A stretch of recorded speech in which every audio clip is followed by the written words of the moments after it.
and Forum of the Enterprise, jointly with the Bombay Chartered Accountants Society. The President of the Society, Mr. Amal Jokasar, is here on the right extreme, Mr. Bibek Debroy, and Mr. Shroff, who is the Chairman of the Abolition at the Forum of the Enterprise. May I now request Mr. Shroff to formally welcome him.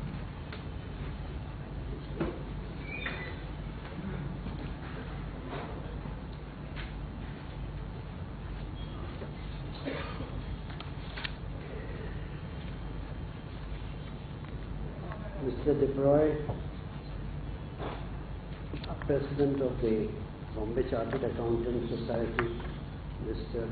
Jokasar, ladies and gentlemen, you know enough about A.D. Shroff, I suppose I need not say anything, but I remember from my young days coming here to listen to him, because he was Vice President of this chamber and was not allowed to become the President, because his views were very inimical to those of Jawaharlal Nehru. But he was, as you know, a formidable champion of private enterprise and fought a gallant battle. And we saw slow changes and more radical ones in '91. Now, our chief guest today, Mr. Bibek Debroy, you may be seeing is a prolific writer and a speaker. He writes his weekly columns, which are very interesting, on a wide range of subjects. He's basically an economist from Trinity College, Cambridge, and has held very senior positions in many semi-government organizations, like he was with Ministry of Finance, Legal Reforms, Indian Institute of Foreign Trade, National Council of Applied Economic Research, Rajiv Gandhi Institute of Contemporary Studies, Center for Policy Research, and lately a member of the Niti Aayog, which is the new avatar of the whole Planning Commission. He is very well versed. I look forward to his articles with great interest, and writes on a wide range of subjects. Now you will be wondering that since our objective is basically to spread economic education, why the title Need for Legal Reforms? I spoke to him earlier, and he really explained to him that there is no facet of life where law doesn't touch us. And his paper, or rather his speech, which will be touching as to how it impinges and how it obstructs, how it supports, how regulation is necessary, and what can be done to make the system more efficient. The figures given are mind-boggling as to, it's all repeated over and over again, how many cases are pending, not enough infrastructure, not enough judges, appointment of judges, problem of delays in courts, 15, 20 years, fees charged by, I am involved in a case where I may have to pay off. Senior lawyers are 15 to 25 lakhs a day in the Supreme Court, and sometimes they don't turn up. Adjustments are quite common, which you've got to pay for it. Now, this is the order of the day, and but these are the fringe elements, but there are many pleasant, very healthy aspects of law, and you can't live in a society which is lawless. So I think he'll at length explain to us as to why the need for legal reform and how it can hasten the process of economic reform.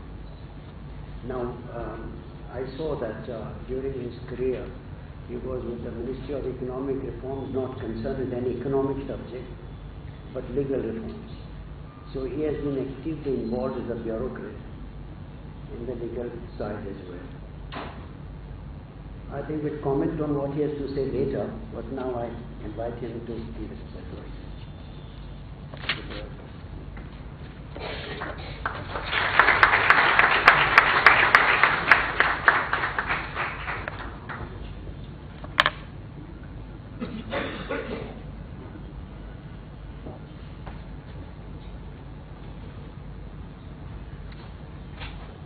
Thank you, Mr. Shroff, for that very kind introduction.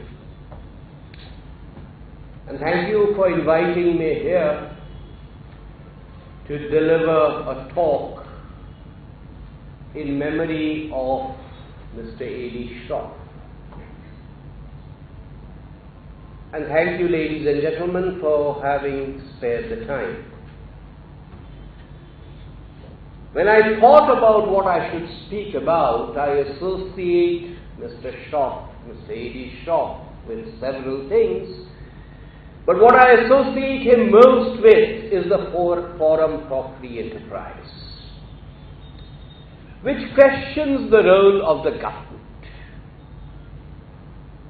and the role that government should play. Therefore, I thought I would talk on the need for legal reform. But that was before I realized that we have an honorable judge in the audience.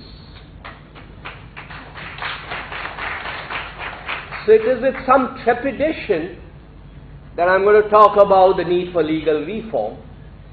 And while I collect and revise my thoughts about what I should say on legal reform, I will talk about something else on the role of government in general for the first 10 or 15 minutes.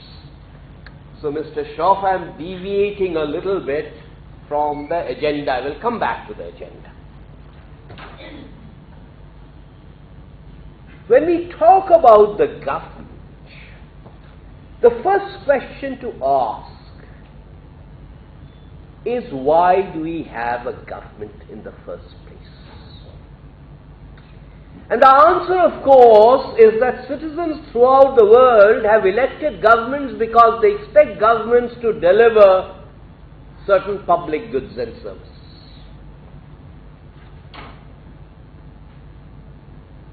If we take a vote around this room about what are these public goods and services, all of us will have different kinds of views, but sooner or later we will zero in on a set of priorities.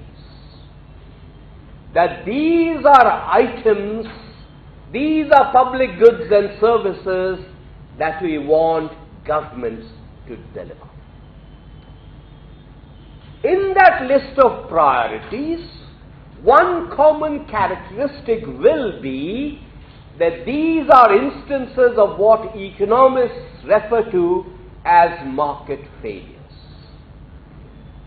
So even if you believe in markets, even if you believe in competition, there may be various reasons why markets don't function or don't function efficiently.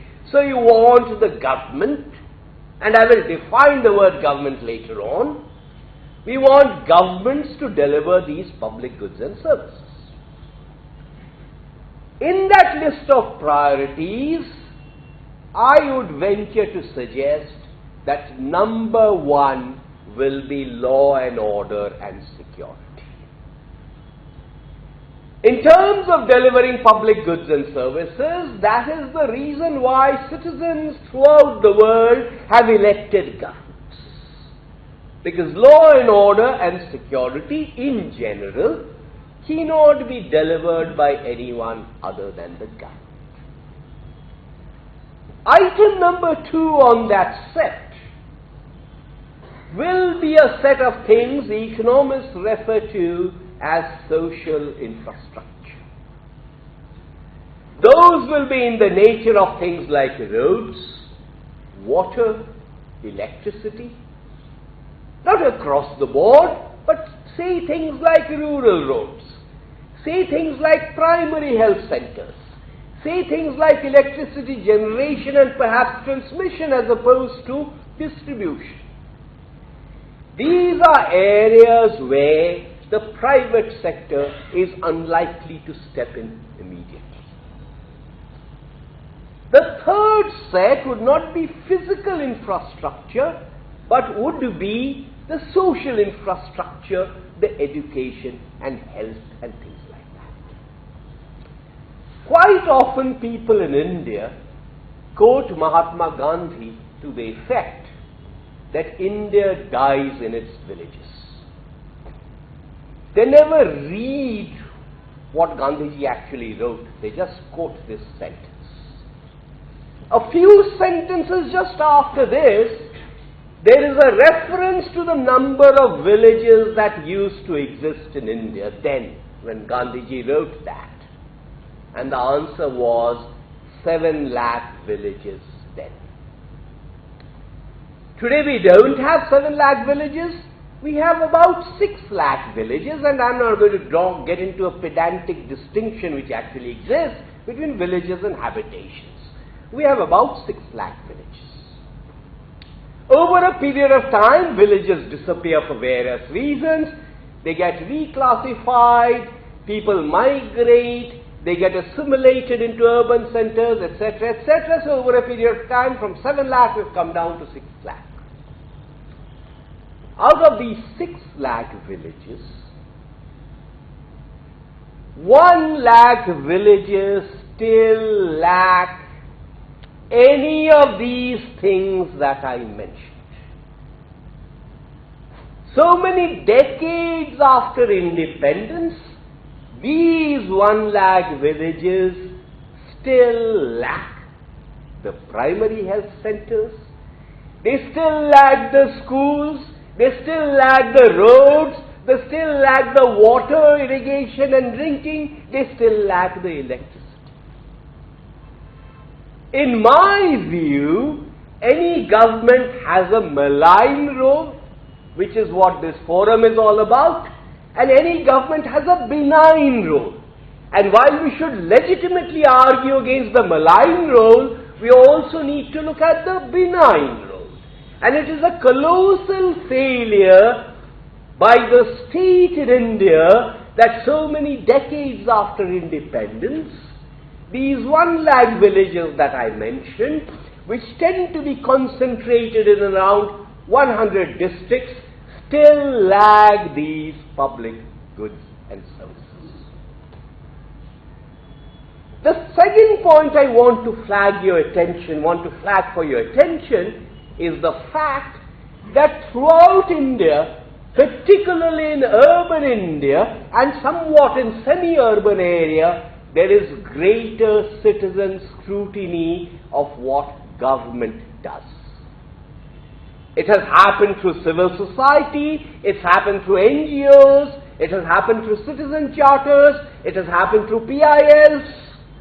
Citizens, certainly in urban and semi-urban India, demand better public goods and services.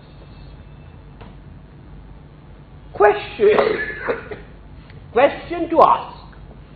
I've loosely used the word government, but what is government? And which government in India delivers these public goods and services? If you remember that list of public goods and services that I mentioned, with the exception of law and order and security, none of those are delivered by the union government or even by state governments. They are delivered by local governments. The citizens' interface with the government is typically at the level of local government, panchayats and urban local bodies.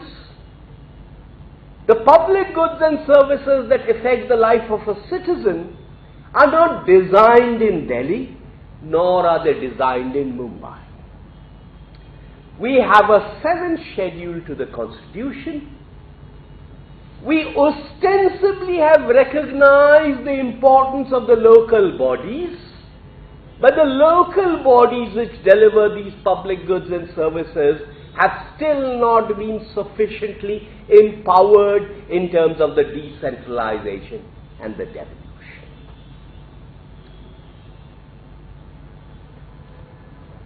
Every public good and service is optimally delivered at a certain level.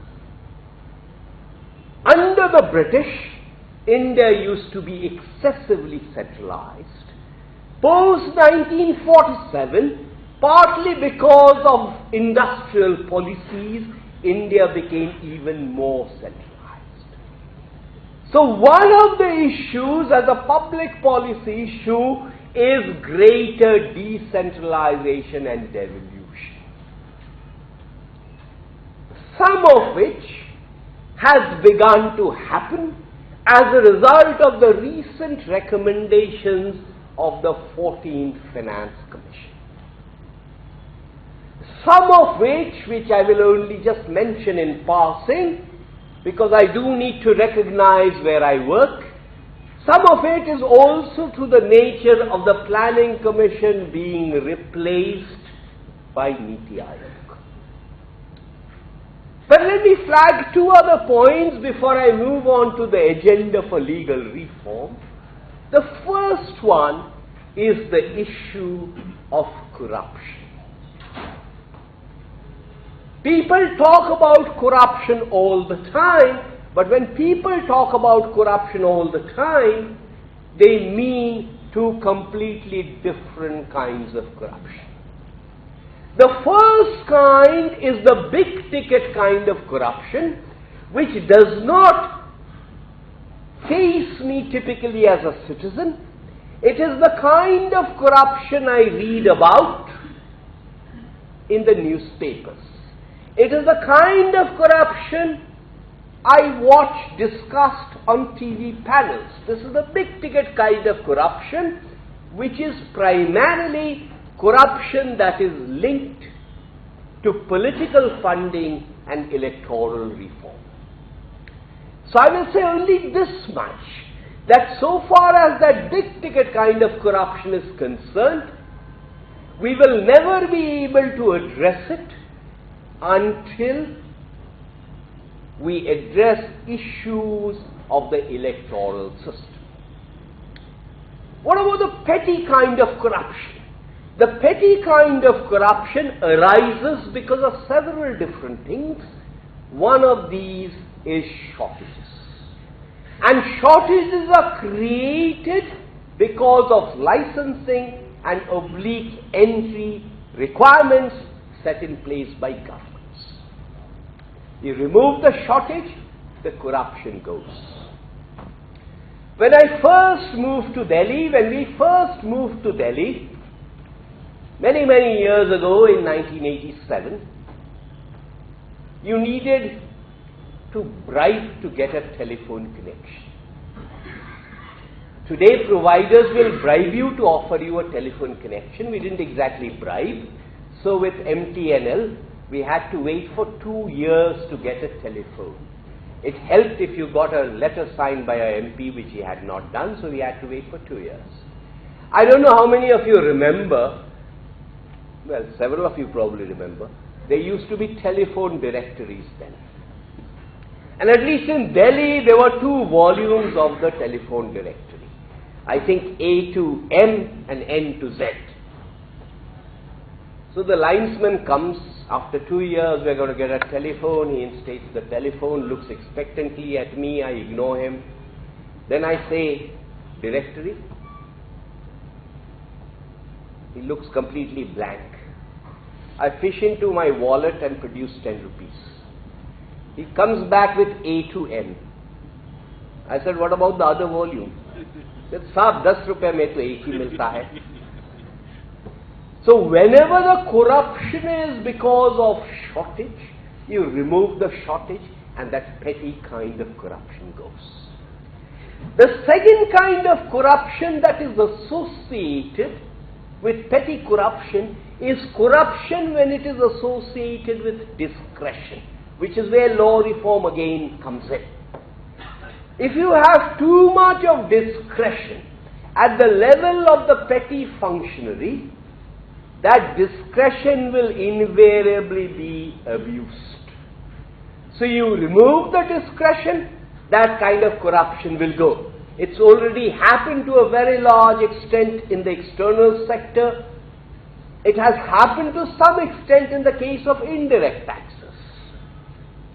Today, in my view, the largest abuse of discretion remains in areas of land oblique real estate oblique building regulations. But there is one thought as a society we should seriously think about, which is the following. So far as petty corruption is concerned, you remove discretion, you reduce the human interface, you increasingly use IT as an information technology, and the corruption gets reduced. And there is this great climate in India against corruption, this movement against corruption. We must have transparency, we must have objectivity. All that is fine. But at higher levels of government, at the senior levels of government, you will never be able to do away with subjectivity. There will always be subjectivity. You cannot have transparency there. That is the reason those people are there. Otherwise, we would have had computers as secretaries to the government and computers as ministers to the government. So one of the issues, and I will probably come back to again this later, that there is a double kind of issue here. There is an issue of punishing the mala fide decision, which we don't do adequately, but there is also an issue of protecting the bona fide, which we also don't do directly, adequately.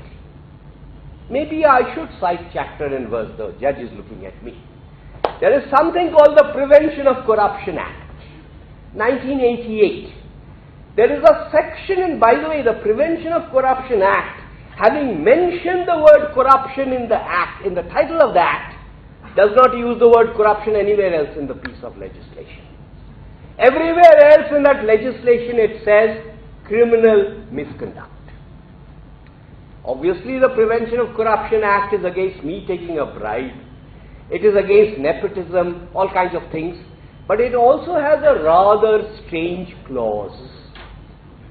And that says, as a public servant, if I take a decision, and that decision results in a benefit to a third party, I am guilty of criminal misconduct unless I can prove that that benefit to the third party is in the public interest. I will repeat that. As a public servant, I take a decision, and that decision benefits a third party, then I am guilty of criminal misconduct unless I can demonstrate that that benefit to the third party was in the public interest. Any decision I take as a public servant will benefit someone or the other. So if you have a clause like that, and if you have a clause where it says, uses a deliciously vague expression like public interest, no public servant will ever take a decision. Definitionally, every public servant will become risk averse. As I said a little while earlier, in this entire climate directed against corruption and in favor of transparency, which is all very desirable, we seem to ignore this. One last point, and then I'll move on to legal reform, I promise, is to do the things I've mentioned that the government is supposed to do. It requires revenue. It requires revenue primarily, though not exclusively, in the form of taxes. Those taxes can either be direct taxes or they can be indirect taxes. Most of you know that all agricultural income is outside the purview of personal income taxation. Because agricultural income is outside the purview of all income taxation, and because it is a state subject and states are reluctant to tax agricultural income, we end up not even taxing the non-agricultural income of farmers. today we have around 70 million urban households. Out of the 70 million urban households, offhand, half will be below the taxation threshold, below the net. So I've got 35 million households. Out of those, and what is the total number of income tax assessees in India? The total number of income tax assessees in India is around 35 million. So we've already covered the piece. Whatever we do in terms of PAN cards, cash transactions, foreign travel, we will increase that 35 million to 37 million, 40 million, that's about it. Because unless we address the other issue of taxing other avenues that are not taxed today, that base is not going to increase. But more importantly, I said 35 million are income tax assessees. I did not say they pay income taxes. The reason is that there is a big difference between tax avoidance and tax evasion. Tax evasion is illegal. Tax avoidance is perfectly legitimate because of the exemptions. Now let me give you just 3 numbers. India's total tax GDP ratio today is around 18%. Not just union government taxes, including state level taxes, also including local body taxes. So 18% of GDP is collected in the form of taxes. How much do all of these exemptions, not just personal income tax exemption, also corporate tax, also indirect taxes, how much do those amount to? About 5.5% of GDP. So 5 to 5.5% of GDP is what we lose because of the exemptions, quite apart from the fact that the exemptions enrich a large army of chartered accountants who have to interpret the exemptions for us. There is a question of subsidies. Subsidies can be direct or explicit. They can be provided for in the budget. They can be implicit and off-budget items. They can be union government subsidies. They can be state-level subsidies. If you add up all the subsidies, not just the subsidies that the finance ministry talks about, but all subsidies, union government, state government, explicit, implicit, 14% of GDP. Let me repeat those numbers. 18% of GDP being collected as taxes, 14% going on subsidies. Where is the money for the government to do the various things that I mentioned, the public goods and services? In economics, first day in college, everyone is taught about opportunity costs. Meaning, resources have other uses. For the rest of their lives, everyone forgets about opportunity costs. So every little bit that is going to subsidize everyone in this room, including me, the pampered urban city dweller, is money that could have been spent more efficiently in delivering those public goods and services in the 1 lakh villages that I mentioned. And that exemption figure of 5 to 5.5% also explains why people fall over backwards to go and meet the finance minister, particularly at this time of the year. It is a myth to say that people are against exemptions.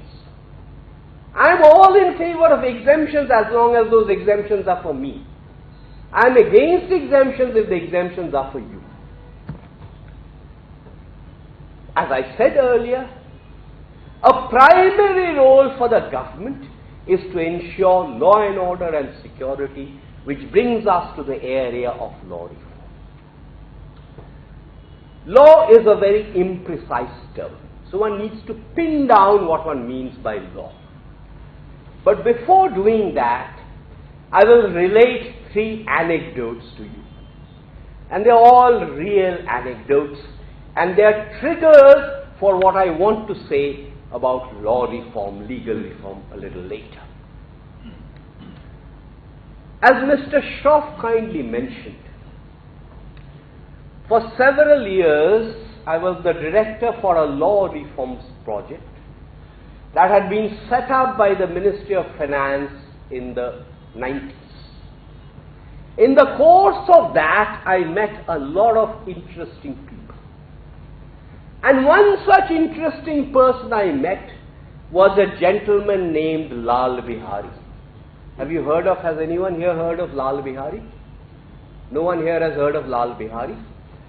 Lal Bihari was dead, meaning he was very much alive,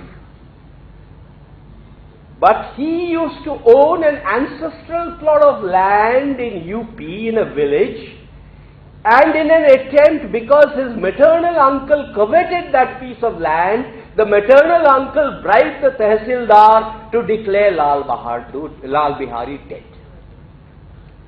So Lal Bihari was fighting to establish that he was alive. He tried all kinds of things. He stood in the elections against the then Prime Minister.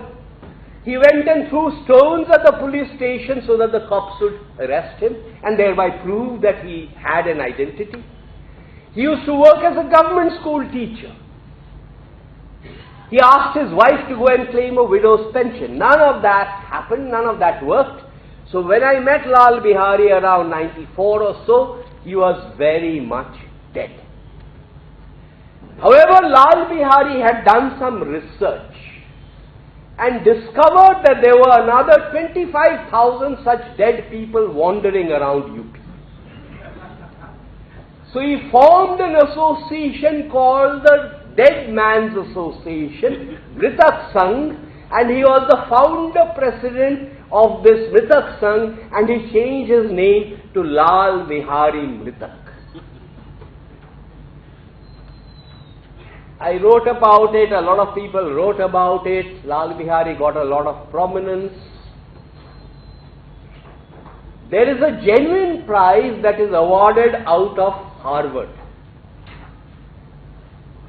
It's a genuine prize awarded out of Harvard. It's not a fraud prize. It's called the Ig Nobel Prize. The Ig Nobel Prize is given to people who do strange things. So Lal Bihari, because of all of this attention, was awarded the Ig Nobel Prize for Peace. And he was invited by Harvard to go and receive the prize on his behalf. But the Americans wouldn't give him a visa because he didn't have a passport. He couldn't get a passport because he was not alive. And therefore, Kundan Shah, who wanted to make a film on Lal Bihari, which he never made, went and received the prize on his behalf. The last time I met Lal Bihari was in the year 2005 or thereabouts, by which time he had been declared alive because of all the publicity. What happened to the remaining 24,999 people who were declared dead? I have absolutely no idea. So it took Lal Bihari almost 35 years to prove that he was alive and not dead. The second anecdote concerns a gentleman named Narsimha Reddy. When I got engaged in this law reforms exercise, I met a lot of lawyers. I went around asking the lawyers, what is the longest case in India? They had no answer. I tried to track a Seth versus Basak case in Calcutta High Court, for which the last hearing had been held in the year 1950. Then I changed, I gave up, I modified my question and I said, all right, forget about ongoing cases. For cases that have been concluded, what is the longest duration? No one had an answer. Then I looked up the Guinness Book of World Records. And in the Guinness Book of World Records, I found that the longest case in India involved a family known as the Thorat family. And the case had started in the year 1205 and concluded in the year 1966. Lasted for 761 years. And this was a village near Pune, in a place called Ambegao, where the entire dispute was, the family had split up and the entire dispute was about which branch of the family would have the rights to worship at the ancestral shrine. I found this very remarkable. I did wonder, so many things have changed, legal regimes have changed. 761 years is a bit too much, but I wrote about it in any case. Months passed, in fact about a couple of years passed. Then I get a letter from a gentleman named Mr. Narsimha Reddy, based in Hyderabad. And Mr. Reddy sends me a letter saying, "Dear Mr. Debroy, you have written about the Thorat case. Have you actually looked up the case records?" I said, "No, I haven't." 4 months later, 4 files land up in my office. Mr. Reddy has taken the trouble to go to this village and has photocopied, this is the lower court, had photocopied the records which were in Marathi and sent me a set. And he said, if you look at the records, you will see that the case was started early in 1964 and ended in December 1966, so it lasted a little bit more than 2.5 years. In the course of his obiter dicta, the judge mentioned that the roots of this case can be traced back to 1205, which is completely different from saying that the case itself was started in 1205, and therefore, Mr. Debroy, I hope you will not mention the Thorat case again. I was very intrigued. I wrote him a letter saying, "Thank you very much, but what motivates you to go from Hyderabad to Pune?"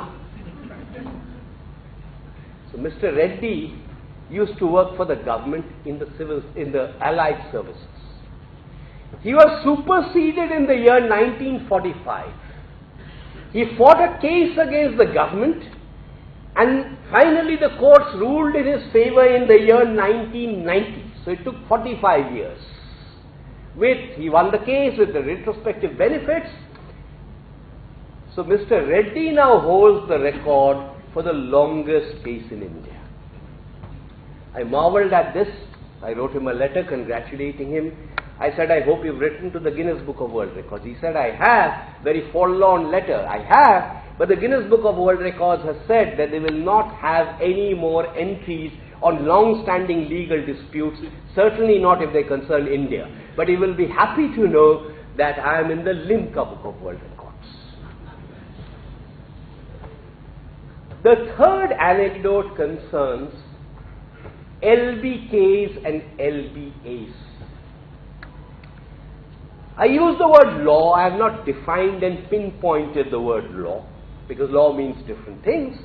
But law also covers what can be called administrative law, which is not only about orders, rules and regulations which are not statutory law, it's also about the bureaucracy. In the mid-1980s, the Tamil Nadu government set up an administrative reforms commission, early 80s actually. And one of its jobs was to identify and recommend the abolition of surplus government posts. When they looked at the list of posts and the job descriptions, they found that there were people who were LBAs and LBKs. except no one knew what LBAs and LBKs were supposed to do. The existing people who had been LBAs and LBKs had retired and were now drawing pensions. So the LBAs and the LBKs were summoned to explain to the commission what their job profile was, and the story came out. And the story, believe it or not, goes back to the year 1936.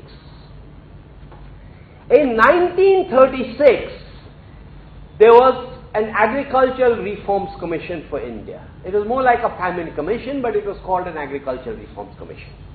And the chairman of this Agricultural Reforms Commission was Linlithgow. It submitted its report. As happens with many government reports, no one paid the slightest bit of attention, so the recommendations were not implemented. When suddenly one fine morning it was announced that Lord Linlithgow had become the Viceroy, one clerk in what was then Madras Presidency woke up and realized that the day Lord Linlithgow turned up in India, he would ask, what happened to the recommendations of my commission? So he looked up the recommendations of the commission, and I told you it was an agriculture/famine commission, and one of the things they said was the reason Indian peasants are so poor is because the cows are of inferior species. So you must import foreign bulls and use them to impregnate Indian cows so that the quality of the species improves. In the government system, scrapping a job is difficult. Creating a job is also difficult. So this clerk decided that the best way to convince his superiors was to invoke the name of the Viceroy in the job title itself. So LBK stood for Linlithgow's Bull Keeper.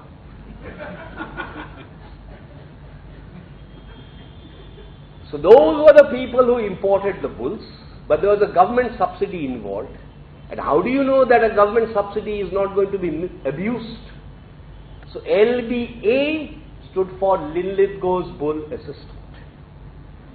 He was supposed to supervise that the impregnation took place at the right time, and presumably in those days submit what in those days was an utilization certificate. So these jobs were finally scrapped in the mid-1980s. The person who told me was a member of that commission. When he told me this, I began to laugh, like you are. He said, don't laugh, we couldn't do anything about CCAs, because we didn't know what CCAs were. I said, what are CCAs? He said, we didn't know that, we got to know later what was a CCA. It so happens that Winston Churchill was very fond of Havana cigars, and the Second World War disrupted his supply of Havana cigars until someone discovered that 3G cheroots were a very handy substitute. So CCA, or Churchill Cigar Assistant, was created to source those and continue to send them to England.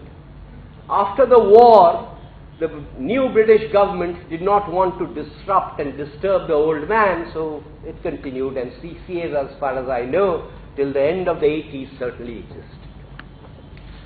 Now let me come to the issue of law. Law, as you will appreciate, means all kinds of different things. There is statutory law, and the statutory law can be union government as well as state government. And there is administrative law, and there is the issue of the speed of dispute resolution, with about 32 million cases pending, which Mr. Shroff mentioned, and I also indicated earlier, alluded to it earlier. The first issue in that entire area of law reform is an issue of scrapping old laws. Until recently, the oldest laws in India, there were two of them, went back to the year 1836. Many other countries have old laws.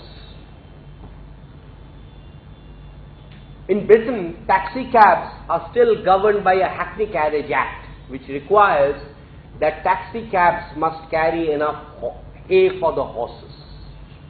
That law still exists on the statute books. The difference between there and here, of course, is that there these old laws are not used to harass people. Here they are. And let me give you one example. There is something called the Indian Sarai Act of 1867, which was meant for keepers of sarais, which are those roadside places where you can provide water. And the Indian Sarai Act requires that sarai keepers must provide free drinks of water to passers-by. One five-star hotel, I will not mention which one, was prosecuted by the municipal corporation because it was not providing free drinks of water to passers-by, as was required by the Sarai Act. The case was subsequently dropped, but that's neither here nor there. So, old laws. I have never understood why, after the Constitution was enacted in 1950, we did not systematically get rid of all of these old laws. There was a very perfunctory attempt in 1960-61, a bit more systematic attempt in 2000-2001, and more recently, about 400 old laws have been scrapped, another 700 odd are going to be scrapped, and when I say this, I mean this at the level of the union government. But the union government is only one part of it. There are state governments also. Recently, it's an ongoing kind of exercise. I have been involved with the Rajasthan government in trying to initiate a process of law reform. Well, if you are interested in law reform, if as a citizen I have to abide by the law, I need to know what the law is. For the union government, at least today I know what the statutes are and what the consequent rules are. There are very few state governments which have a complete list of all the statutes. Doesn't exist. I'm not talking about major statutes, mind you, all statutes. So once someone asked me, how many state level laws, not union government, how many state level laws are there in India? I had attempted to count for Orissa then, and for Orissa then I had a figure of 1015, which is wrong actually now. But I had a figure of 1015 then. I multiplied and I said there are 25,000 state level laws. Which is how did I get 25,000? It is something, it's a very sophisticated econometric technique which you develop only if you work for the government. And this sophisticated econometric technique is known as the ceiling method, which is you look up at the ceiling and think of a figure. This 25,000 figure is widely circulated now, but it is plainly wrong. In Rajasthan, there were about 46 statutes which had never figured in any case law. And even the assembly did not have copies of the statutes. We eventually had to go to the government printing press to get copies of those. So in Rajasthan, and when you read about the Rajasthan law reforms in the newspapers, don't be misled. Rajasthan law reforms is not only about Factories Act and Industrial Disputes Act. Those are the visible ones that the pink papers pick on. It's a whole gamut. So one part is old laws. Identify them, scrap them. Second part is rationalize and harmonize. Because many statutes have been enacted at different points in time. I don't even know under the statute what a workman is under labor laws. I don't even know what wage means. I don't even know what child means, because they all have different definitions. And the case law has compounded the problem. Rationalization, harmonization. The third one is somewhat ideological and is very pertinent for this, which is unnecessary state intervention. There are so many different things that the government decides, and there's absolutely no reason why the government should be deciding that. I don't know if you know about the rules that used to exist until fairly recently under the Factories Act. I'm not talking about that, I'm talking about the Factories Act rules. The rules under the Factories Act said that in every factory you must have a red colored bucket filled with sand in case there was a fire. So if you haven't had a fire extinguisher, you are violating the law and the Inspector Raj would descend on you. And so on and so forth. So, state intervention. Delhi, for example, like here also there will be a corresponding one, is governed by the Shops and Establishments Act, which amongst other things say in which part of Delhi shops must be open when. Is this something for the government to decide, for God's sake? And the last element is, of course, what Mr. Shroff mentioned, speed of dispute resolution. There are various things that can be done to solve this. I'm running out of time, so I will stop. Some of it is on the demand side, reducing demand. Some of it is on supply side. But the bottom line really is that I'm very sorry to say that very few people appreciate the need for law reform. The law is something that impinges and touches upon all of our lives.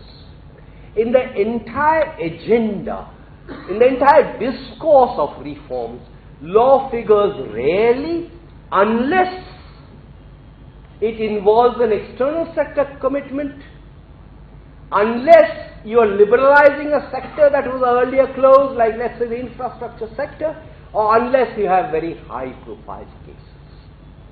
I think it's the collective responsibility of all of us to contribute to the discourse to argue that the legal system needs to be reformed. There is a very famous curse attributed to gypsies which says, "May you have a case in which you are right." And as all of you know, gypsies are supposed to have originated in India. Thank you very much.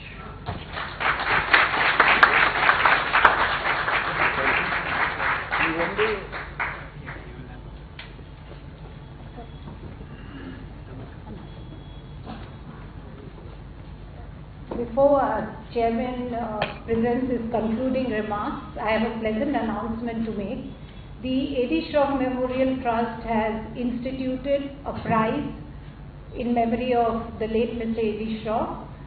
This is a prize which has awarded every year to the student of Sydenham College who secures the highest mark in the banking paper in the Mumbai University. This year, this prize of rupees 15,000 is awarded to Ms. Krupa Saujami. Krupa, could you please come forward?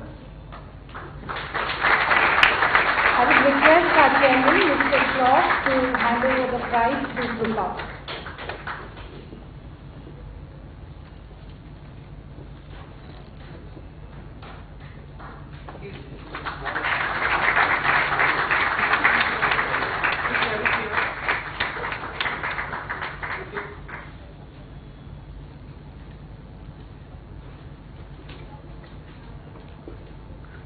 Now, ladies and gentlemen, we had a very scintillating talk, and as far as the economic panorama is concerned, we have been reading about the pluses and the minuses. The question is that what private sector can do, what public sector can do. The government now, even the government of West Bengal accepts the fact that a lot of development in the liberalized area has been initiated by the private sector. Not that all is good. There is of course a question that the social goods have not been thought of. And that's why you have this CSR tax of 2%. But let me tell you the other side of it. I've got a very interesting book called India I Knew by Sir Stanley Reed. Stanley Reed was the major domo of the British establishment well before Linlithgow. And he lived in Bombay between 1903 and went back to England in 1953. So he has written what it cost in Bombay, and I have read it extensively because I put in some of my notes as to what Bombay was then. Bombay, the income tax in those days used to be 2.5 to 3% marginal rate. So many of the expats, instead of avoiding tax, used to inflate their income. Why? They could enter a better social club. There were, Wellington Club and Yacht Club and so on. Depended on your income and status. Secondly, they could get a better bride. You can get a brigadier's daughter instead of a colonel's daughter. I'm not joking, these are facts. Mr. N. Narayan Dandekar, a brilliant chartered accountant and an income tax commissioner, was my mentor when I was his secretary in the Bombay Management Association. And he was an income tax commissioner in Calcutta when excess profit tax was introduced, largely because of jute and steel, when excessive profits were made, because even the British government used to place orders at ridiculous rates. So he told me that I was a young man, he was a protege of Sardar Patel, and he solved a lot of problems. He was only 30.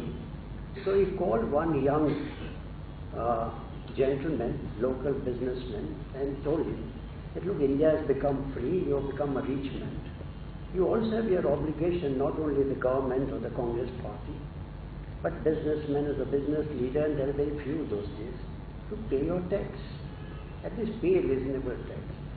The chap affronted told him that I am in business to make profits, I am not in business to finance the government. Now this was the attitude, and he was frank enough to say so. The third was, I remember, an agent of ours, there was a big fire, and we could influence New India to pay the claim that it was accidental. I called the chap and he said, no, I'm not going to claim anything because I don't want to pay tax. I would rather spend it on building a temple. Now he genuinely believed that the government was corrupt, there was a lot of leakage. Why should he pay to the government? There's no amount of talking all this about inclusive growth and your conscience and so on. And that's why both our founders, A.D. Shroff and Balkiwala, however much they struggled and criticized the government on taxes, which end up to 97.75. They said as long as the taxes are on the statute book, you are morally bound to pay. Fight it in the court of law. Agitate the legislator. But the evasion is no excuse that because government wastes money, I won't pay tax. There are very many orthodox people who still believe when you talk of CRS, they like to put the money in the temple. God will redeem their will. Now, if this is the 10 mindset and thinking, it's going to take a lot of time to. Now, even the CRs, I find most people donate to private trusts, which are religious trusts, temples. I have not come across what the Muslims do, but at least the majority of companies like to do this. No amount of persuading them that 2% is not that large, because you are not doing it previously, why should you not? That tax GDP ratio in India is lower than in many emerging countries.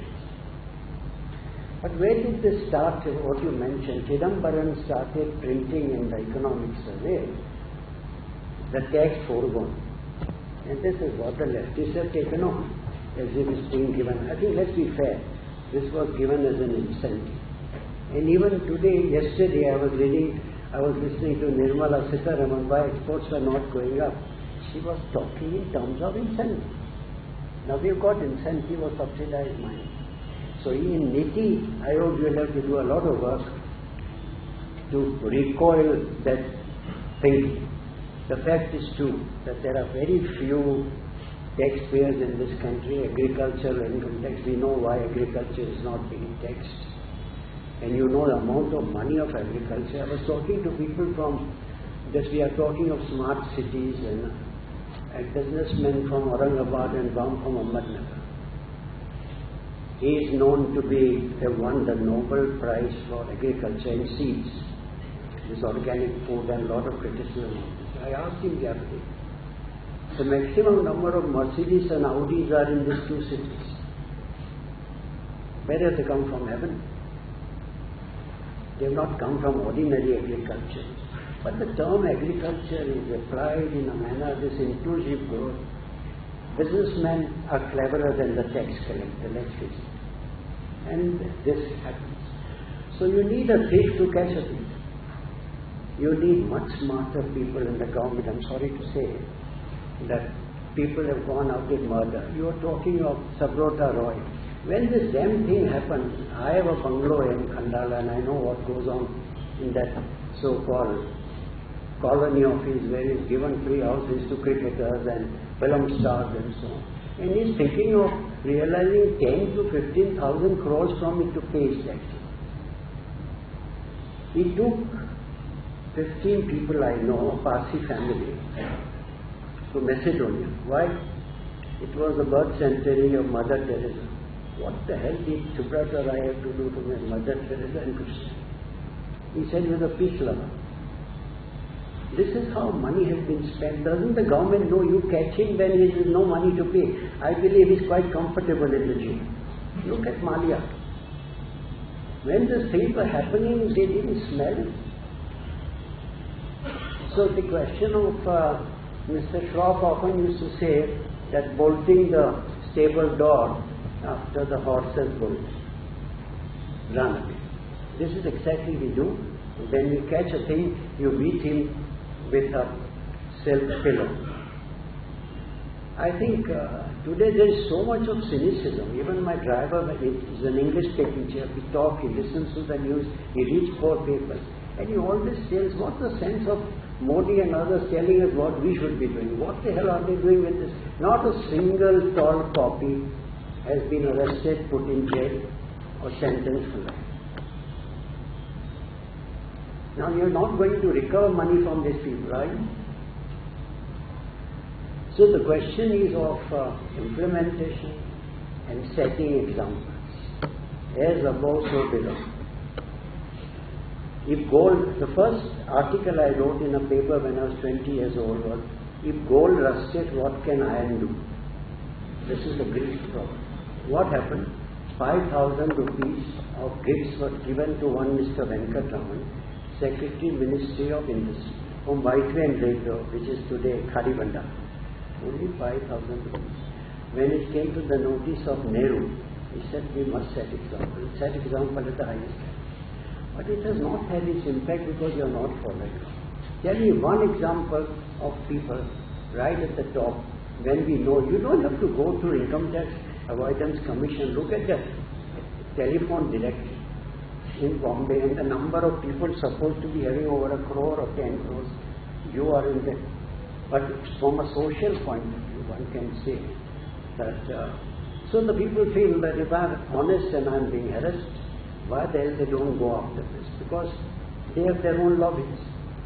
Things are changing. I think this government, I agree with you, that there are no bribes giving now at the highest level. This is what Arun Jaitley also keeps on telling us. But at the lowest level, as you go up Balkeshwar every day, I find a policeman, they have their targets. They catch somebody over there. And I believe they collect. This is not a joke. I mean, I've been told by police officers, even Rivero, the other day was speaking to us. And he said, if I found anything, I would like to really punish him. But today there is nothing there. And people pay price to get their jobs. You know, there are millions paid to be an excise inspector in Ludhiana or in some place where there is small industry, excise duty evasion. They get a take of it. So the whole thing has become rather rotten to say that we've had lots of good things happening. I agree that the press only plays up the bad things. There is a lot of what he says and needs cleaning up. Now it's good that this has come to the fore. His paper gives very many instances which he has quoted. Lot of obsolete law, and why don't they want to teach it out? We have got enough legal experts in this country who are lauded globally, enough judiciary. The other day I read, is it true that the Nagpur court, a judge said that don't pay your tax because the government is not delivering. demand delivery and then pay tax. Now I don't know how a judge can do it. It used to be done a few decades ago. We have read about it. No taxation without representation and the. So I think we have had a very educating, enlightening survey, extempo given by our chief guest. Very educative. Some of the things we knew, many other things have come to the service. And I'm glad that this is the object of the forum, to bring this to the fore. And as I said, as long as taxes and laws are there, they must be observed. But who is going to do it? The regulatory mechanism is so low. And I think getting out of a situation is so easy. People feel that if I pay 5 lakhs of rupees, I get out of it. So what is the danger of being caught? What is the risk of being caught? Risk-benefit relationship. Tax saving versus possible penalty. And nobody goes to jail. And if they go to jail, they stay in 5-star comfort. So there's a lot of cynicism. Whenever I'm not talking of agriculture, I'm talking of when you talk to business. This is their general feeling. Anyway, I think he has enlightened us to what needs to be done. The present government, fortunately, is going into it. You saw black money. How much has come? We are talking of $50 billion and $100 billion, 2,700 crores. And that too given by a whistleblower. These are not genuine cases with the income tax department. This is what the HSBC chaps have given. And they are also not being pursued. Because they say unless you file a suit in India, you condemn a man, those gadgets in abroad, Switzerland or England or wherever they are not prepared to give you full information. So the implementation of law is so weak, there's a lot of cynicism building in. And this is what I think public opinion should see. Now, reducing income tax rate by 5% gradually. They say they are going to wipe out the incentives. You just wait and see. Once this is done, what the opposition lobby would do, and the government will suffer. What is the need for printing what tax is not collected or given? Say when they know that the other party is do it openly and show it that this is for the benefit of development and what has been outcome versus what has been done. Anyway, I think he's opened our eyes and ears to what needs to be done for citizens who are conscious of what reforms this country needs. So thank you very much for your very lucid talk, and you have covered a lot of ground in 50 minutes. I'm sure you will be a great asset to Niti Aayog if you open up their eyes and ears to what needs to be done. Thank you.